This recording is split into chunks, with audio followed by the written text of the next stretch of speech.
아시안컵에서 드러난 전략 부재에 요르단전 전날 선수들끼리 싸운 사실까지 드러나면서 지도력 논란에 휩싸인 축구 국가대표팀 클린스만 감독이 결국 경질되는 모양새입니다.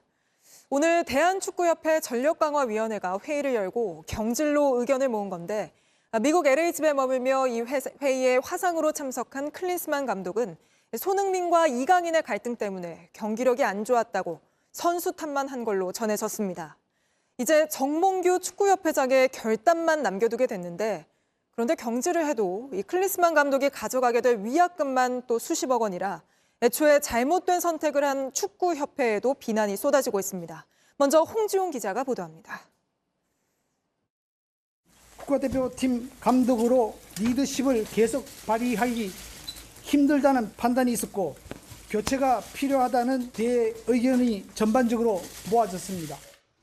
4시간 회의 끝에 전력강화위원회가 내린 결정은 간단했습니다. 첫 번째 문제로 지적된 건 우선 경기력이었습니다. 아시안컵에서 요르단과 2번이나 맞붙으면서 여전히 전술적인 준비가 부족했다는 겁니다. 선수 선발의 다양성을 꾀하지 못한 점도 비판받았습니다. 대표팀의 균열을 불러온 선수단 관리 문제 역시 빠지지 않았습니다. 4강전을 앞두고 주장 손흥민과 이강인의 충돌이 있기까지 선수단의 갈등을 제대로 파악하지 못하고 바로잡지 않아 감독으로서 책임을 다하지 못했다는 겁니다. 국내 체류 기간이 극히 적어 업무 태도 면에서도 신뢰를 잃었다고 덧붙였습니다. 근무 태도에 관련해서도 국민들을 무시하는 것 같다.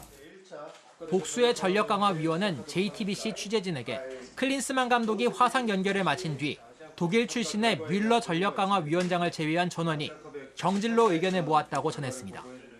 이틀 전 임원회의에 이어 자문기구인 전력강화위원회도 해임을 건의하면서 최종 결정은 이제 정몽규 대한축구협회장에게 넘어갔습니다. JTBC 홍지용입니다. 지난 2021년 서울대 청소노동자가 휴게실에서 숨진 채 발견됐습니다. 청소 일도 과중했는데 영어와 한자 쓰기 시험까지 치르면서 학교 측에 갑질에 시달렸다는 논란이 일었었죠.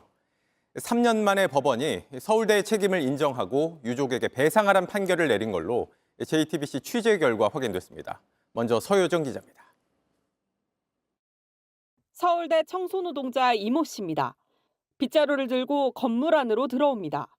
100리터짜리 쓰레기 봉투를 바닥에 끌면서 옮깁니다. 몇 번에 걸쳐 나르더니 수레에 담아 쓰레기장으로 갑니다. 이 씨가 휴게실에서 심근경색으로 숨진 채 발견된 2021년 6월 26일 당일의 모습입니다. 이 씨는 이렇게 엘리베이터도 없는 기숙사 한개동 전체 청소를 맡았습니다. 여기에 필기 시험까지 보게 한 사실도 뒤늦게 드러났습니다.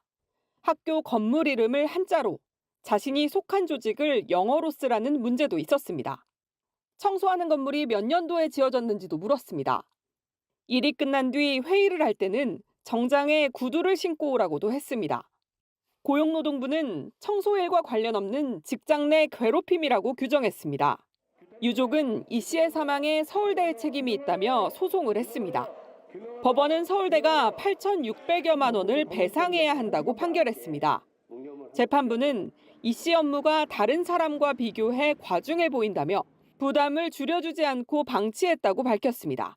근로자도 사람이라는 또 그냥 싸구려 부품이 아니다라는 생각을 했으면 좋겠다.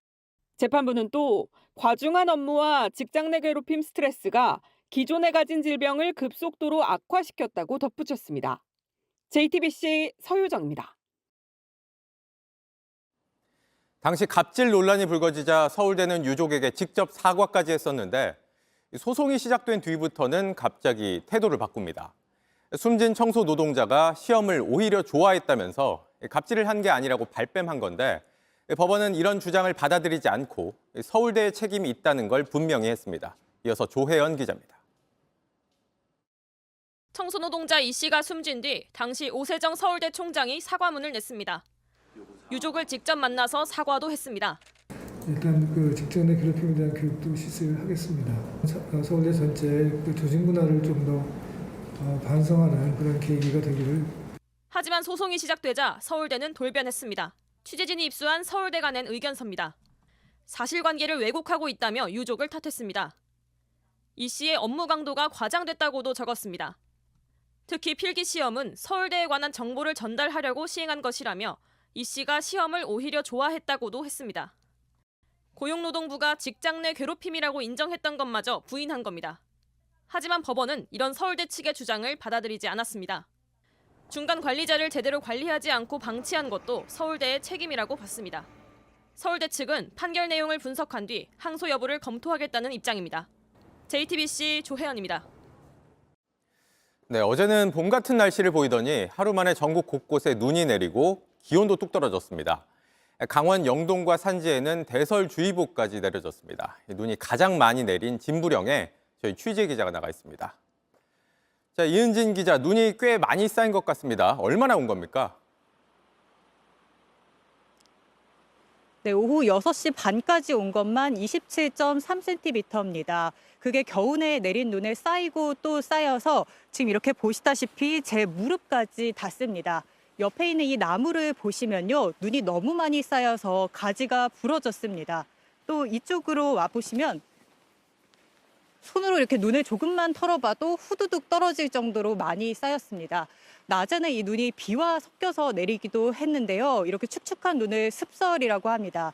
그런데 이 습설이 그냥 눈보다 두세 배는 더 무거워서 주민들도 오늘 평소보다 더 힘겹게 눈을 치웠습니다. 5번 쓸었어. 그러니까 허리가 엄청 아픈 거야 가지고 눈 쓰는 것도 보통이 아니오. 네, 서울에서도 비가 눈으로 바뀌어서 내리기도 했었는데 이렇게 곳곳에서 눈이나 비가 내렸죠, 오늘? 네, 강원 산지뿐 아니라 해안 지역에도 10cm가 넘는 눈이 내렸습니다. 제설차가 분주하게 오갔지만 이 눈 내리는 속도를 따라잡기가 쉽지 않았습니다. 양양 IC 부근 고속도로에서는 교통사고가 나서 4명이 병원에 옮겨지는 등 곳곳에서 미끄럼 사고도 잇따랐습니다. 서울에는 아침에 시작된 비가 낮부터 눈으로 바뀌어서 내리기도 했는데요. 이 수도권과 충청, 영남, 제주에는 5에서 10mm 정도의 눈 섞인 비가 내렸습니다. 네, 여기서 눈이 더 내리진 않을 텐데 내일 아침 출근길이 걱정이라고요. 네, 이 눈은 수도권과 충남부터 그치기 시작해서 오늘 밤 사이에 강원도 눈까지 전부 그칠 걸로 예상이 됩니다. 이 눈이 그치고 나면은 밤 사이 기온이 다시 영하권으로 떨어집니다. 내일 아침 곳곳이 빙판길일 가능성이 커서요. 출근길 안전 운전에 유의하셔야겠습니다. 네, 진부령에서 이은진 기자가 전해드렸습니다. 소방관이 현장에 나갔다 온몸이 마비될 정도로 크게 다쳐도 하루 받을 수 있는 간병비는 15년째 6만 7천 원 수준이라는 소식 앞서 전해드렸습니다. 정부가 앞으로는 간병비 지원을 하루 15만 원까지로 늘리고 진료비 지원도 확대하기로 했습니다. 이 소식은 구석찬 기자입니다. 갑작스런 폭발로 거리는 불바다가 되고 철문은 총알처럼 튕겨나갑니다. 출동한 소방관과 경찰관, 주민 등 23명이 다쳤습니다. 이 목욕탕에서 일어난 폭발 화재.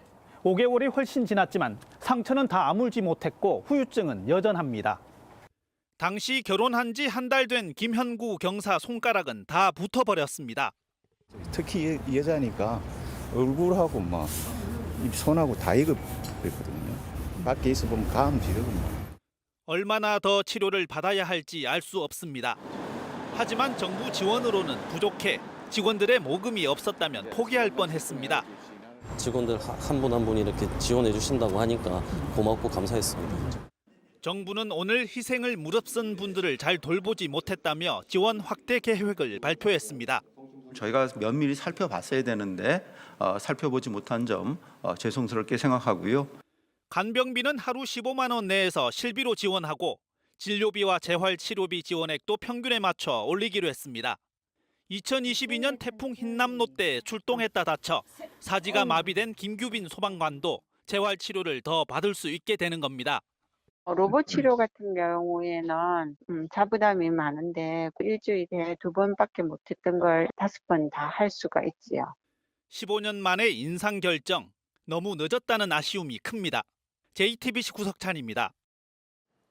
우리나라가 북한의 형제국으로 불리는 쿠바와 수교했습니다. 정부는 막판까지 극비리의 협상을 진행하다 한밤중에 깜짝 발표를 했는데요. 특히 K-팝과 드라마 같은 우리 대중문화가 수교에 결정적인 역할을 한 걸로 전해집니다. 김민관 기자입니다. 외교부가 어젯밤 쿠바와의 수교를 전격 발표했습니다. 1959년 쿠바에서 피델 카스트로의 공산혁명이 일어난 뒤 65년 만입니다. 양국은 미국 뉴욕 유엔 대표부에서 만나 외교 공한을 교환하는 방식으로 외교 관계를 수립했습니다.